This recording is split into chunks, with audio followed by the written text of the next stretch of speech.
решил замутить задний рундук. Купил уголок, клепальник.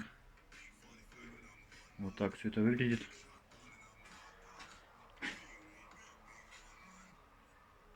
Каркас почти собрал, надо уголок собрать. И взял фанеру,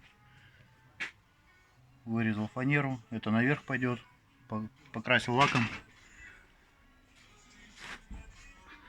Сейчас железо вырезаю,